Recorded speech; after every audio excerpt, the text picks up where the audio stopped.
and which are currently horrible. I tell you, they're horrible. That process is ridiculous, what they do. They get the highest price and not even good-looking equipment, and we're changing it. We're going to change it to the best. So this is very, very important.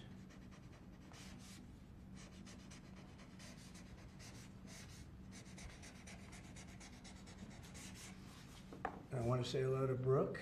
Well, sir. Look at Brooke. She got the cost of eggs down 87%. 87%, Governor. We have somebody that's done a great job at Department of Agriculture, and Christy Nome, who perhaps a few of you have heard of. She has done the most unbelievable job as somebody that's watching over our country at the border, and with Tom Homan and your whole staff of tremendous people. So thank you. Who would think that she is like meant for that job, huh? She's meant for it. So I just saw you there both. Thank you very much. Thank you. Good. We'll do it later, please. Thank you, sir. Lastly, in the defense space, one persistent issue that we've had in terms of the issue of foreign defense sales, that we're unable to provide weapon systems in a reliable, effective way to key allies of ours, and a key driver of that is inefficiencies and inconsistencies with the process by which we approve foreign military sales. So this executive order is going to direct your Department of Defense, Department of State, other relevant departments and agencies to rework our system of foreign defense sales to ensure that we can provide equipment, creating American jobs and providing obviously revenue to American defense manufacturers, but provide key military equipment to our key allies in a reliable, effective way. Okay, that's good. All very important.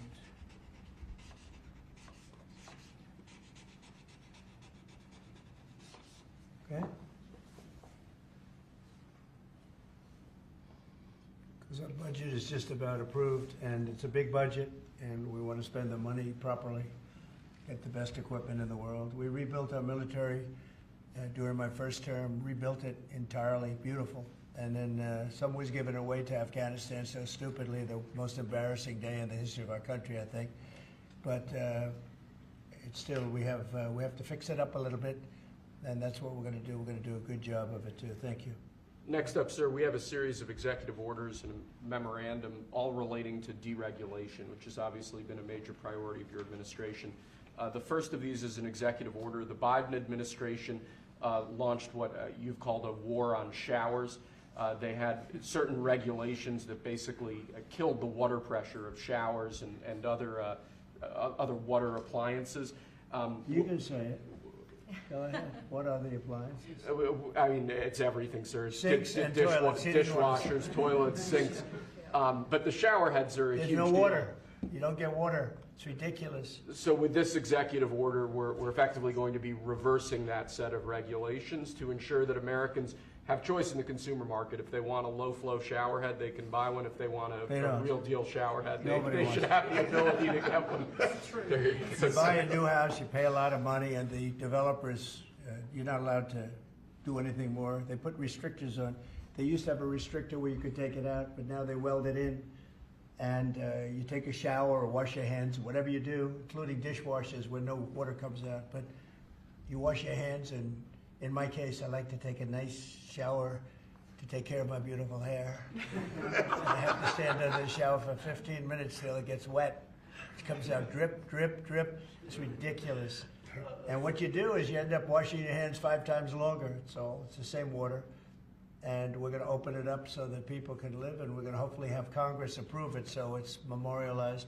We're going to try and get all of these things, including straws, a little thing like straws. We did straws a month ago, where the paper straws were melting, they were dissolving, they weren't working well, and we went back to the plastic straws. We're going to get Congress to memorialize just about everything we've done here, because most of it's common sense. But the water is horrible. When you go into anytime you see a new faucet, you know it's going to be a long wash of the hands. And so we're changing. It's a big deal. I did it in the first administration. Biden came in his first week, and he had no idea what he was doing, but somebody told him to do it. In his first week, he put the restrictions on all the bathroom utilities. Even in areas that have so much water, they don't know what to do with it. You see those areas all the time with the flooding. So we're doing that, and we're going to get all of the things that you've seen. I think we set a record. We're up to almost 200 and 500 amendments. Nobody's ever done that much. We're going to get them approved by Congress, so they're memorialized. And we look forward to doing that. Very important. And Congress is going to start working on it as soon as we get the big, beautiful deal done. The big, beautiful deal is important. The biggest tax cuts in the history of our country, that's important.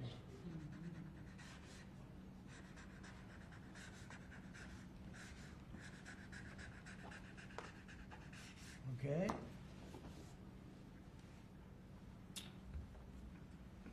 Okay, is that okay? Good. It's a 10. We take a good shower. We rate the signatures. That was a 10, that's why. This is another executive order relating to deregulation, sir. There are a lot of regulations on the books that either promote monopoly directly or prevent new market entrants from entering into a given market. The net effect of that is very negative for consumers. So what this executive order is going to do is direct your departments and agencies to work with the FTC, with the Attorney General, with the Department of Justice, to ensure that the regulations we have on the books don't function as anti-competitive barriers to new market entrants. The net effect of all of that is going to hopefully be market forces that redound to the benefit of consumers and ordinary Americans as opposed to monopolistic businesses. I said yesterday, he was a great, great student at Harvard before it went bad. It's gone really bad. Now they're teaching their students mathematics, basic mathematics. Can you believe it? So what does that mean? They're allowing people in that can't add 2 and 2? What's going on at Harvard? I went to law school there, sir, and it was pretty liberal when I was there, but it's gone way off the deep end in recent years. I don't know if you read that. They're teaching them basic mathematics, people that got accepted to Harvard. How come they got accepted if they don't have mathematics? And we're holding back $8 billion. Can we believe? We give Harvard $8 billion. And we're holding back Columbia. We're holding back a lot of the schools because they were woke. And they've hurt a lot of people. Okay? Thank you. Thank you, sir. Okay? There are a large number of regulations on the books. These are regulations that are currently in effect that we believe blatantly violate the law, blatantly violate Supreme Court precedent that otherwise are just blatantly illegal. So what this presidential memorandum does basically just directs the heads of your departments and agencies to follow the law and to cease enforcing regulations that are blatantly illegal or unconstitutional. It's a big deal.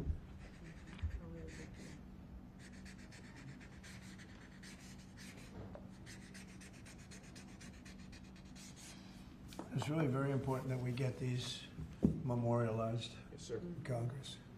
Very important for the long haul, right? Yes, sir. This is the last of our deregulatory EOs for the day. This is zero-based regulatory budgeting.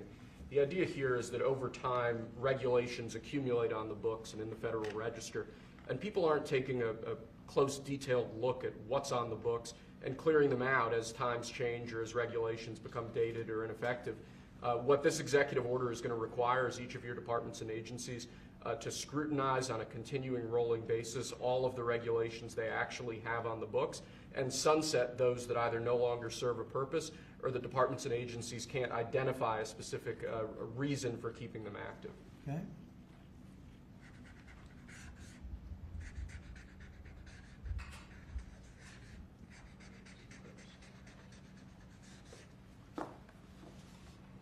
Okay.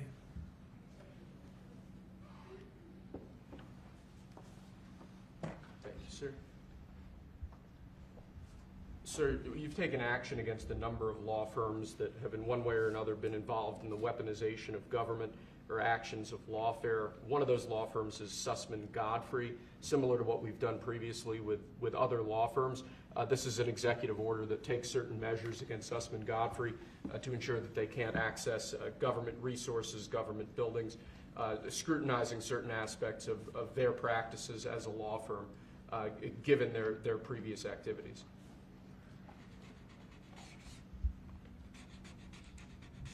And we've signed with many law firms, the ones that we thought were inappropriate, and they've all agreed to pay $1 million. They went for some pretty big numbers. I guess we have a total. What do we have? What's the total about? What's the total right now, Steve? About, would you say? Getting close to probably 600-700 million now, I would think. We've multiple at 100 million, some at 125 million. So the numbers are adding up. We're going to be close to $1 billion soon. One at $40 million. Millions of dollars an hour. But they don't admit guilt. Remember that, they don't admit guilt. But, and we have another 5 to go, I think, 5 of them. And this one is we're just starting a process with this one. Yes, sir. Because there were some very bad things that happened with these law firms. And this firm is very involved in the election misconduct. Weren't they all involved in the election misconduct? I think they were all involved. Yes. Anyway, so they went from $40 million to $125 million. And most of them are at about $100 million, right? All right.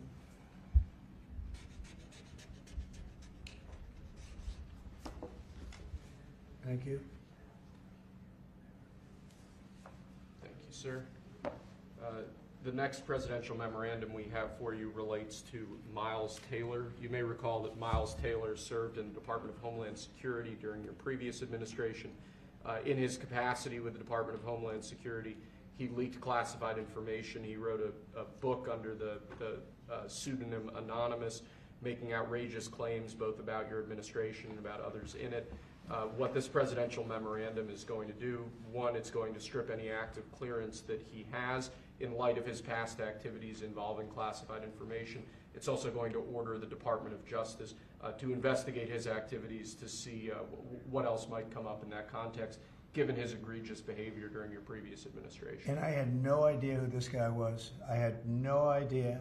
I saw him on CNN, or one of them, I guess CNN, a lot. He'd be on all the time, saying that the president is the president. I had no idea. It's like, you know, in this office you have a lot of young people, and they're here. I'll see him for 2 minutes, and I assume he was in the office, but I barely remember him.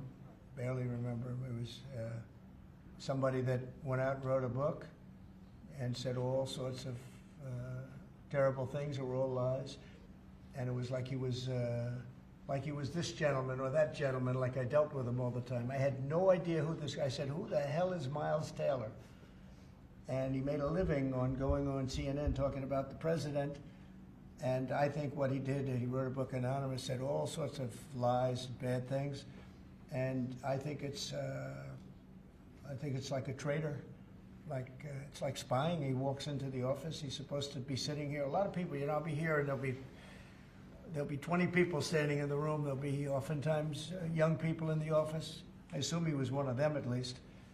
But I didn't know anything about him. And he wrote a book, Anonymous, and I always thought it was terrible. And now we have a chance to find out whether or not it was terrible. But it was a work of fiction. Got a lot of publicity. Got himself a nice job with CNN, or one of them. And I think we have to do something about it. You can't have that happen. If that happens to other presidents, it wouldn't be sustainable for other presidents. I seem to be able to sustain, but if that happened to other presidents, I mean, it's just unfair. And if it was a Democrat president, I'd say that's a terrible thing. A thing like that can happen. That's a terrible thing.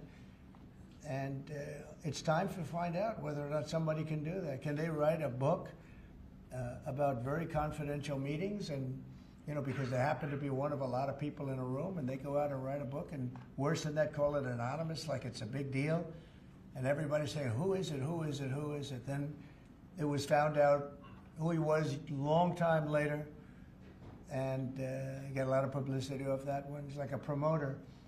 But we're going to find out whether or not somebody's allowed to do that. I think it's a very important case, and I think he's guilty of treason, if you want to know the truth, but we'll find out. And I assume we're recommending this to the Department of Justice. Yes, sir.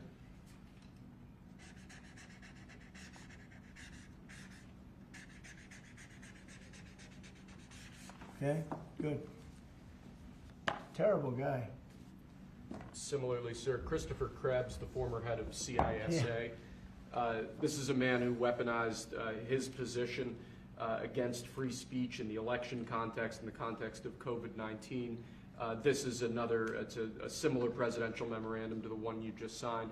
It addresses his access to government, existing clearances he might have, and further instructs your Department of Justice, other aspects of your government, to investigate some of the malign acts that he participated in while he was still head of CISA. This is another one. I don't know that I met him. I'm sure I met him, but I didn't know him. And he came out right after the election, which was a rigged election, a badly rigged election. We did phenomenally in that election. Look what happened to our country because of it. Open borders, millions of people coming into our country. Russia and Ukraine, that would have never happened. October 7th would have never happened. Afghanistan, the way they withdrew with 13 dead, but so many killed, actually. I mean, so many killed outside of the 13 soldiers, hundreds of people killed. And maybe, I don't know, never mentioned, but I mentioned it, 42 or 43 people so badly injured, the legs, the arms, blown off, the face. And this is all because of an incompetent group of people that preceded us, and that would have never happened. And this guy Krebs was saying, oh, the election was great, it was great. Well, it's been proven that it was not only not great. When you look at all these lawyers and law firms that are signing, giving us hundreds of millions of dollars, it was proven by so many different ways in so many different forms, from the legislatures not approving to the 51 intelligence agents that worked at, from all of the different scamming operations. It was a very corrupt election. They used COVID to cheat. And we're going to find out about this guy too, because this guy's a wise guy. He said, we've been proved this is the most secure election in the history of our country. No, this was a disaster. And frankly, we should go to paper ballots, same-day voting, voter ID, and one other thing, you should get a little certificate that says you're a citizen of our country. You get a citizen piece of paper that says you're a citizen before you can vote. But you want voter ID and you want paper ballots, and you really want same-day voting. If you don't have same-day voting, they decide to change the air conditioner. Oh, we're fixing the air conditioner. Let's move all these boxes. We'll bring them back in a few days, and then they don't bring back those boxes. We got to have safe elections. We have to have borders. Ideally, we have to have a free press, which we don't have. We don't have a free press. We have a very dishonest press. This is an honor. We're going to find out whether or not he was right. This was a disgraceful election, and this guy sat back saying, well, I'm a member, or like he's a Republican or something, and almost right from the beginning. And he's tried to make the case that this election was a safe election. I think he said, this is the safest election we've ever had. And yet, every day you read in the papers about more and more fraud that's discovered. He's the fraud. He's a disgrace. So we'll find out whether or not it was a safe election. And if it wasn't, he's got a big price to pay. And he's a bad guy. There's another one. I have no idea who he is. Krebs. I have no idea who he is. I'm sure he was in the room at some point, just like you're all in the room, but I have no idea who he was. So thank you very much. Those last two are very important, I think, for the country. Thank you, sir. And lastly, we just have 3 proclamations. These are the sorts of things that most presidents use an auto pen for. You obviously don't like using the auto pen much, if at all. The first of these is National Former Prisoner of War Recognition Day. This is one that you did in each of, I believe, each of the previous years of your previous administration, recognizes former prisoners of war. More generally, this proclamation is written to acknowledge the great steps you've made both in this administration and your previous administration on behalf of veterans, homeless veterans, others who've suffered in that way. And basically stating that it's a priority of your administration to ensure that veterans and homeless veterans are cared for properly. Good. And you know what, they ought to find out who was using that auto pen, because whoever that person was, he or she was like the President of the United States, and I'm against auto pens. I think auto pens are not a good thing, especially when you're talking about documents like we're signing today. If he can't sign, then he can't be president. It's pretty simple. Let's see whether or not he could sign. But I think that should be tested. I really think that should be tested. It's another one. And you may think about it, because how can a man that, did he really know that when they gave all false information on the council, I mean, the whole unselect committee of political lunatics, they destroyed all the information. You can't get any information. They went for like a year and a half, almost 2 years, screaming and ranting and raving. Democrats plus two worse than Democrats. You had Cheney, Liz Cheney, and crying Adam Kinzinger. Crying Adam. Every time I looked at him, he was crying. The guy was a crier. But you can't do that. You just can't do that. So we're going to find out a lot. I think we're going to find out a lot. These last 3 or 4 have been they've been very, very interesting. We'll see what happens. Sir. But I don't think a president should be allowed to use an auto pen when they're signing very, important legislation. I think a president should sign it, not use an auto pen. And we're going to find out whether or not he knew what the hell he was doing. I'm sure at this point he'll say, I signed it. They'll tell him what to say. But to give pardons to people that destroyed all the information. If you destroyed information on a civil case, just a civil case, not a criminal case, a civil case, they put you in jail for that. And they found out that Pelosi was the one that was in charge of the security of the Capitol, and she knew all about it, and she admitted her guilt to her daughter, who was a movie documentary person. I'm sure her daughter's not too happy about that. I'm sure Crazy Nancy's not too happy. But we found out all the things, everything. And we go for the information. Sir, we've destroyed all of that information. If I haven't destroyed it, I wouldn't be sitting here right now. I guarantee you that. I'd be sitting someplace else. So I think it's something that we should really look at, because that's so important. The whole concept of an auto pen, because whoever's, auto pens are run by somebody. Whoever ran the auto pen was president of the United States. And I would be willing to bet that Biden didn't know, probably didn't know anything about any of it. Very dangerous, very dangerous. So you're going to check that out, right? Yes, please? sir. We're working on it right now, sir. This is just another proclamation, sir, declaring National Crime Victims' Rights Week. You've obviously made it a major priority of your administration to track down and at times deport criminals who have committed violence on our streets, who have victimized so many people. This is an annual proclamation that hopefully gets Americans to remember that when crimes occur, there are real victims, there are real people who are affected, and there are people who suffer as a result. Okay, it's very important. Thank you. I just want to add, so we're working very hard with Democrats, the governor, with Matt Hall, with a lot of transportation, Sean, and all of the people trying to keep Selfridge Air Force Base open, strong, thriving, and I think we're going to be successful, Governor. I think we'll be very successful at that. We've gotten some good feedback from Pete Hegseth and Department of Defense, and they're talking about F-16s, they're talking about F-35s, et cetera. It's a great piece of property, it's a great location, and it's a great state. So I think we're going to come back with a very good answer. We're also working on a certain fish that's taken over a beautiful lake called Michigan, right? And that's a tough one. That's a tough one. It's very. Do you want to just talk about that? Sure, Mr. President. Yeah. First of all, I want to thank you for caring so much about Michigan. We've been working a long time. We couldn't get Joe Biden to do anything about either one of these issues, particularly Selfridge Air Force Base. It'll be critical to Michigan's economy and our security when you're able to deliver us another mission there.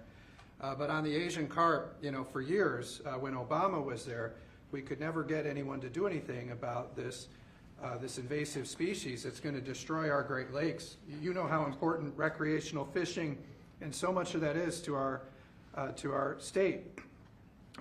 Because of your work, we're hopeful that we'll get a solution there and we'll get that barrier built so we can protect our Great Lakes. So thank you, Mr. President. And they're very powerful fish. I mean, I see them, they jump out of the water, they jump at the fishermen. I mean, I've never seen anything like it. And has this gotten into any of the other lakes yet? Because you would think it would be pretty easy because they're all sort of connected. Hey, Governor? It's why we're working so hard to make sure that, you know, we work with the Army Corps and erect a barrier so that the Asian carp can't Right. get into Lake Michigan. It'll devastate the ecosystem, the economy, tourism, Sure. and it's 20% of the world's fresh waters in the Great Lakes, Mr. President, which is why it's so important that as a nation, we protect the We better pristine stop it waters. now. Yep. And, you know, all of a sudden, I assume the lakes, they're all interconnected, right? Yeah. So at some point, they're going to be in the other lakes. And so we're going to work hard on that. I spoke with the Army Corps of Engineers, and they have a method. It's a pretty gruesome method, but it's a method. And I think they know what to do. So we're going to work on that very hard. And thank you, Governor, very much. Sort of a bipartisan thing when you get right down to it. Yep. It's a very expensive thing, actually. It costs a lot. I looked at the numbers. I said, wow. But we have to save Lake Michigan because these fish, they eat everything in the way, including the other fish. They eat everything. Are people endangered by the fish? They don't? I think I mean, they're going to eat all the fish there. We won't be able to fish anymore, and that's a big deal in Lake Michigan. There's a lot of fishing, recreation, so it's going to be a problem there. But you're right, it's bipartisan, sir, but you're the one taking action on these issues. We couldn't get Biden to do it on Selfridge. This thing has been delayed for, 15 years where we were trying to do it. It started under Obama where we were trying to do it. He wouldn't do anything about it. So we appreciate you paying so much attention to this and taking action, Well, sir. I would. And the governor, in all fairness, called me about it. I had seen it, and she called me, and John James called me. And, we spoke with your office, and it's, you know, I want to put that down. Really is bipartisan. It's great to see it, actually. It's great to see that. And that includes Selfridge, too. And we're going to get it done, and we'll all stand there together and cut a ribbon. Okay? Gretchen? Good. That's good. Thank you very much. It's, I'm glad you brought it up, and I'm glad you brought it up, Matt. Appreciate it. And I know you two get along pretty well, right? About 70% of the time. I think you do. All right, good. We'll have something to celebrate pretty soon, so pretty sure about that, okay? Thank you, Gretchen, very much. Okay, do you have any questions? Mr. President, where does the TikTok deal stand, given what we've seen, the Well, tariffs to it's moving China? along, but obviously I would say right now China's not exactly thrilled about signing it. We have a deal with some very good people, some very rich companies that would do a great job with it, but we're gonna have to wait to see what's gonna happen with China, so.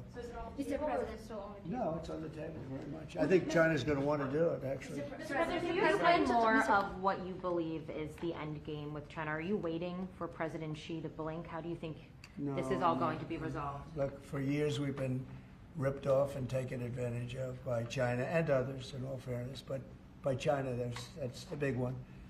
And it's just one of those things. You know, we're making $2 billion a day right now, this country. $2 billion a day with tariffs. And they were making $2 billion a day. We'll be making more. And now when you see what happened today, I don't know if it's still there. You know, I looked an hour ago, but we were up like close to 3,000 points. Nobody's ever seen a day like that. I think that's a record, isn't it, fellas? Definitely. Is that a record? Who would have thought we were going to have a record like that after watching? But because the geniuses of the world, they get it. Our country is very strong. We were left a very, very weakened country, both economically, financially, because of all of the tariffs and all of the other companies just raiding us and ripping us off. And also at the border where 21 million people were allowed to come in. Many of those people were criminals. And but the people that do this for a living, and some of them are very smart and some of them aren't smart at all. But these guys are very smart, and my group is very smart. My whole group is smart. And you've done so amazing on the border. I read the other day that there were 9 people and hundreds of thousands 2 years ago with Biden, and we had 9. We had it down to 9, and they were all let in for medical reasons. They were in bad shape. We let them in for medical reasons, not even for anything else. So you've been amazing. But that's a big thing. I think it's one of the greatest problems that I've never seen anything like it. Open borders. The whole world was emptied out. Prisons from all over the world, from the Congo in Africa, from Africa to Asia, a lot in South America, but it wasn't just South America. Prisons emptied out.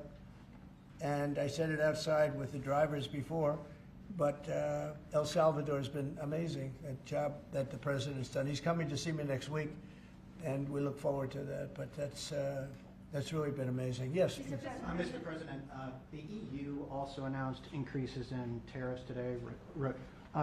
Why not That's treat... bad timing for them. That's bad timing. Why not They treat said them right. like They didn't put them in. No, they threatened Oh, them, I but they think picked a later date, which our expectation is it's going to be later still. Okay, good. I'm glad that they held back. You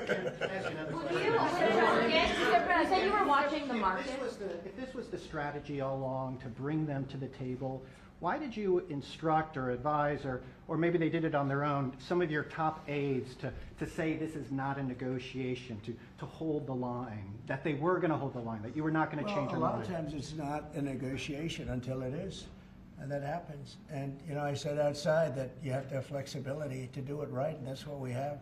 We brought everybody to the table, and it may not be a negotiation. It may not last. I mean, you know, things may be asked that I think are not fair to us. Look, we've been ripped off by essentially everybody for 35 years. This is not just a new thing. And Roger Penske just left. He's a great gentleman, great man, actually. And he said no other president would have had the guts to do this. And I believe that's right. They wouldn't have done it. They should have done this a long time ago. Long time ago they should have done it. I started it with China. I took in hundreds of billions of dollars in tariffs and taxes from China in my first term. And we had the greatest economy. We were up 88% on the stock market. That was the greatest ever in the history of our country. But it had to be done. It's something that had to be done. Mr. President, thank you so much. Which countries will be negotiating first? Do you have any criteria? Because, for example, Brazil and the UK, they do not have deficits with the US. They have a surplus. They do not have a surplus. They have deficits with the US. So what is the criteria? And also, would you consider talking or meeting with Xi Jinping? No, sure. He's a friend of mine. I like him. President Xi, I like him. I respect him. But they haven't treated our country right. Sure, I'd meet with him.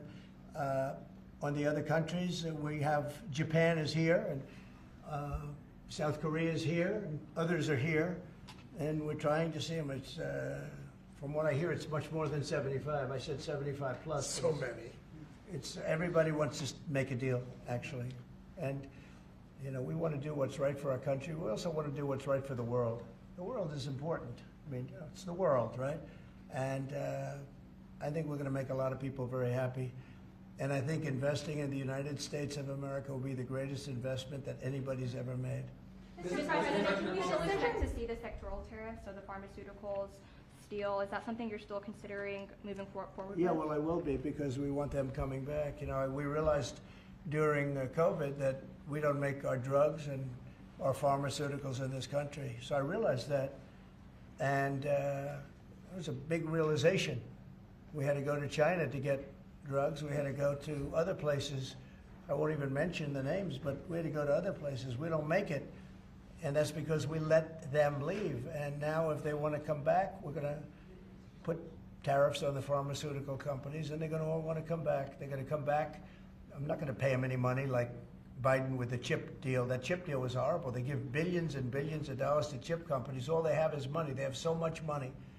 And they give billions of dollars, and they're just going to keep the money. They're not going to spend it. The only thing that's going to bring them back is you say, we have a barrier. You have to pay 50% or 100% or 200%. And if they have to pay that, they're going to say, we're not going to pay that. We're going to build here. And that's what happened. We're the biggest, most prestigious chip company in the world, spending $200 to $300 billion. Think of that, $1 billion to build essentially one massive plant. It'll be one of the largest plants in the world, and we're going to get them very quickly. We're going to get them energy. We're going to get them the electricity they need and the energy that they need. And it'll be approved by Lee Zeldin, a total professional. And it'll be approved very quickly. And they'll get their zoning very quickly. They'll have everything done in a matter of months. Thank you, sir. You've procured a record amount of private sector investments since your election, $7 trillion. You talked about the importance of all that. Can you talk about how these investments will have a positive impact on families who felt like the previous economy left them behind, and why your executive orders on coal yesterday is so important given the amount of manufacturing that you're ushering back in? Good, thank you. And which is correct. We have, I would say, more than $7 trillion now, right, of investment coming in. Apple is coming in for $500 billion alone. We have other companies coming in with massive numbers. We have car companies that are coming in. No, we've never seen anything like it. Maybe in the 1940s or 50s or something, but we've never seen anything like it. They had 3 plants canceled in Mexico. Not that we want to hurt Mexico, but we're for us. And that's what my job is. It's not to take care of other countries, but I want to help other countries as much as I can, but we have to take care of America first, and it's about America first. So we have many, many companies coming in that would have never come in if we didn't win the election and then put the tariffs on. And they're coming in because when they build in the United States, there are no tariffs. You don't have to pay any tariffs. So instead of paying 30, 40, 50% or 25%, but it could go a lot higher in some of the industries. So we have steel mills right now that are raging. The steel industry was gone. If I didn't put the tariffs on steel, because China was dumping massive amounts of steel in my first term, and I put tariffs on it, I saved the steel industry, but now it's going to thrive, maybe like never before. I mean, if you go back to U.S. Steel from 90 years ago, it was incredible. It was the #1 company in the world for a long time. That's why we don't want to see it go to Japan. And we love Japan, but U.S. Steel is a very special company. We don't want it to go to Japan or any other place. So we're working with them, and I don't know if they need any money now. I'll be honest with you, they hit gold. They hit gold because if you look at it, they have such orders for steel now. It's incredible. What's going on in our country is incredible with respect to plants. So we lost 90,000 plants and factories from the beginning of NAFTA, the worst trade deal ever made in the history of this world, but certainly in the history of trade. There's never been a worse trade deal. We were able to cancel that. We had to get approval from Congress. It was like a disastrous curse because you had to go to Congress to get it terminated. You couldn't just terminate it because it was a bad deal. And you had people in Congress that didn't want to do it because they had other reasons, maybe bad reasons. They're mostly not there anymore, those people. But it's amazing what's happened. I appreciate that question because it's incredible. I don't think we've ever seen anything like it. $7 trillion, and it's much more than that because these are places that we know. $7 trillion is unheard of. I never looked at the Biden numbers, but you could go a whole year and it was peanuts. Everybody was leaving. They weren't coming in, they were leaving, and that means jobs are leaving. And so we're not playing games. We're going to make this country greater than ever before. Thank you for that question. Mr. President, it seems that John has made some... Let her just do that. Oh, yeah, We'll absolutely. get you. Thanks. For the past few days, we've heard from this administration no pause. Was this idea of doing a pause, did that just come about this morning? Can you tell us exactly what came into consideration for you and your advisors? For a period of time, I wouldn't say this morning. Over the last few days, I've been thinking about it. I've been dealing with Scott, with Howard, with some other people that are very professional. And I think it probably came together early this morning, fairly early this morning. Just wrote it up. We didn't have the use of, we didn't have access to lawyers or we just we wrote it up from our hearts, right? It was written from the heart. And I think it was well written too, but it was written from the heart. It was written as something that I think was very positive for the world and for us. And we don't want to hurt countries that don't need to be hurt. And they all want to negotiate. The only problem is, you can only do so many at one time. It's like, we want to do it right. We want to get it right. We want to take care of them, but we have to take care of our country. So But this was something certainly we've been talking about for a period of time, and we decided to pull the trigger. And we did it today, and we're happy about it. I didn't know it would have that kind of an impact, but it's, I think they have the biggest increase in the history of the stock market. That's pretty good. That's pretty, you're almost, if you keep going, you're going to be back to where it was 4 weeks ago. But it was a sick market 4 weeks ago, because the trade was sick. It was only a question of time. I don't blame the tariffs. I think the tariffs just sort of magnified what was happening. It was sick. Biden allowed these people to get away with murder. Biden allowed China to just take advantage of us. We had like $1 trillion deficit with China, $1 trillion deficit. So that was going to only be a matter of time. I think the tariffs brought it out faster and they magnified the problem. But I think this was a problem that existed far beyond tariffs. This was a systemic problem, and we're going to cure that problem. And maybe to a large extent we have, because we've revealed it, and we've revealed it very strongly. Yes, sir, please. Thank you, Mr. President. So it seems China's made some serious missteps here in these negotiations, and Secretary Bessent said earlier you may have goaded them into a tough position here. I'm wondering, are you in a way putting together a coalition against China in terms of trade here? No. Well, China, look, they're very capable, and I don't blame China for what happened. I blame the people sitting right at this desk, right behind this desk, or another desk. You get your choice of 7. I happen to pick the Resolute. But I blame the people sitting behind in this chair, or behind this desk, for being stupid, incompetent, or not having courage. This should have been done years ago. This should have been done before Obama, in all fairness. Not only Biden, Obama. It should have been done many years ago. This started with the World Trade Organization, which was owned by China. It was owned and paid for by China.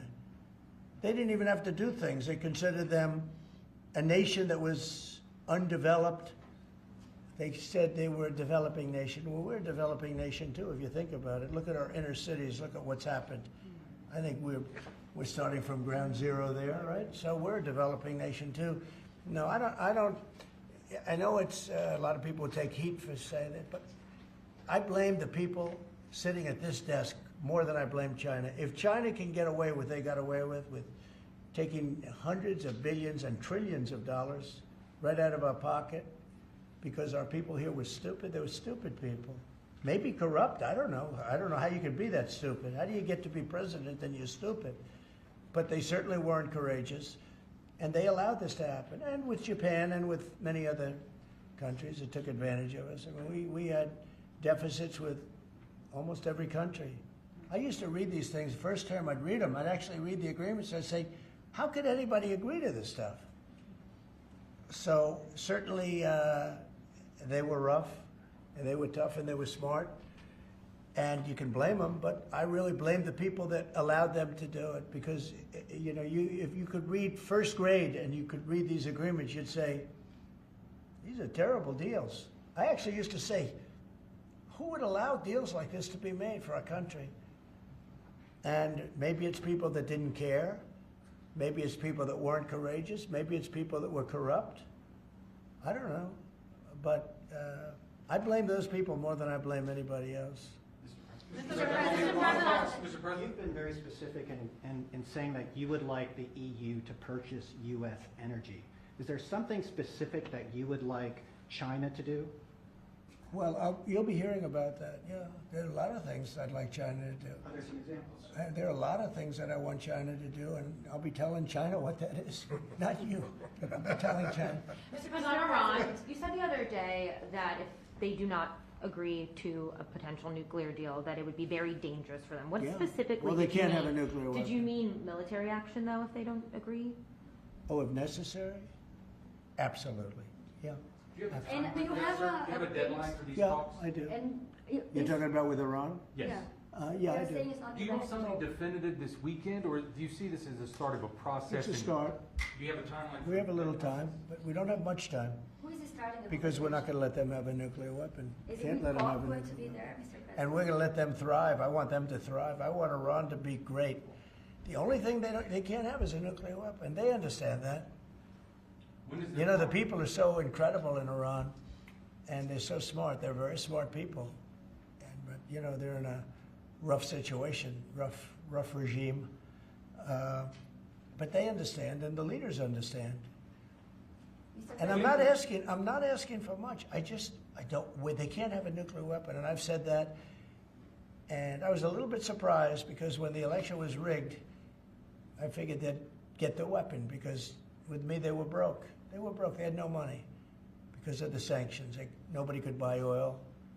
We did that to Venezuela just recently, and we'll do it to other countries if we have to.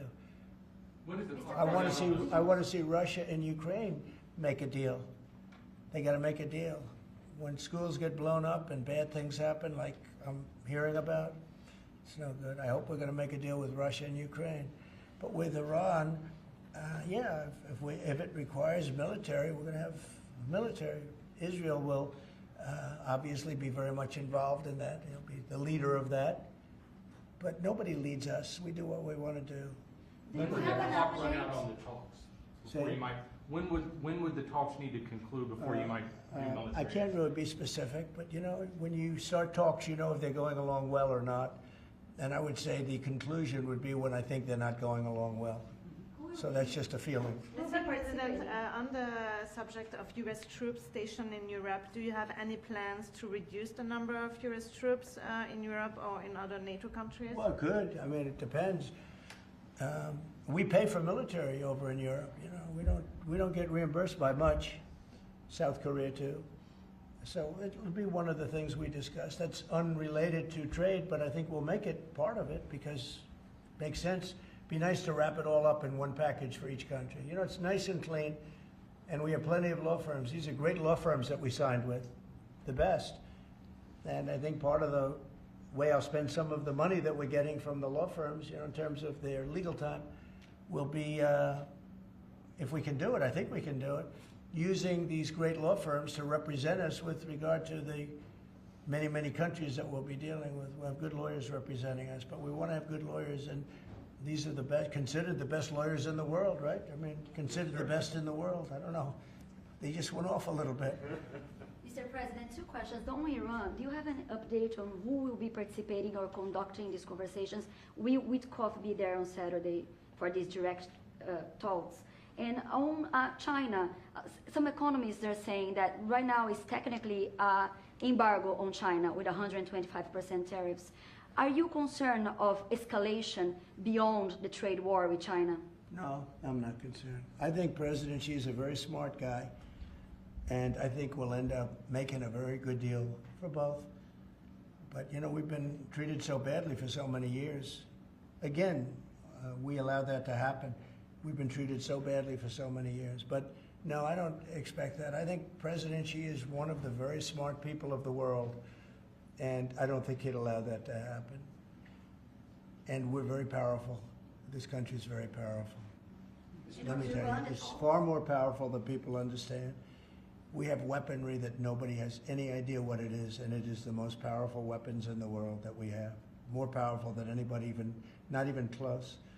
So nobody's going to do that, but I think that if that's what you're referring to, maybe it's not. But just in terms of basic escalation, which is what you said, no, I think that President Xi is a man who knows exactly what has to be done. He's a very smart man. He loves his country. I know that for a fact. I know him very well. And I think he's going to want to get to a deal. I think that's going to happen. We'll get a phone call at some point, and it'll be off to the races. It'll be a great thing for them. It'll be a great thing for us. It's going to be a great thing for the world and for humanity. Do you have plans to meet with Putin in Saudi Arabia? At some point, I will. At some point. We'll have to see. I mean, we have to get there right now. You know, we got to get there. In the meantime, they're losing 2,500 on average young people every single week. Think of that. 2,500 people a week. It's not even conceivable. We got to get there fast. Do you think Say a couple of more. Yes. Do you have to increase tariffs on China even more before they come to the table or give you a phone call? I can't imagine it. No, I can't imagine. I don't think I'll have to do it. I don't think we'll have to do it more. We calculated it very carefully. By the way, when you hear 100, a lot of people charge much more than that. Canada charges much more than that to our farmers, our dairy farmers. Many, many people charge much more than 100 or 125 in this case. But I don't, it's still a significant number. I don't see that again. On the Yeah, please. investigations, Yeah, Mr. President, so do you think some of your tariff critics would prefer, to see the United States go through turmoil than to actually see it succeed just because they are your policies? You mean just leave the tariffs the way they are now and just relax, right? Some Yeah. people have said that. Look, again, we're making, it'll be soon, much more than $2 billion a day. That's not the worst thing that I've ever heard. So, yeah, some people say that. But, we look at the other side, too. I think as the United States, we have an obligation to look also at the other side. We want what's good for everyone. I mean, it's America first, but we also want to make sure there's a world that can live happily and all of that. And so, this is the way I look. No, but there are people that say, look, where we are now, I've been in worse positions in my life than making $2 billion a day plus, right? It's really plus. Thank you very much, everybody. Thank you, Press. Thank you, Press. Head it out. Thank you very much. Thank you. Or the markets are what really changed your mind when it came to The playing markets right now are extremely good. Thank you. Thank you. Thank you, Press. Thank you. Head it out. Thanks, guys. Here, this way. Right this way. Thank you. Keep going. Keep going. Thank you. Thank you very much. Thank you, Press.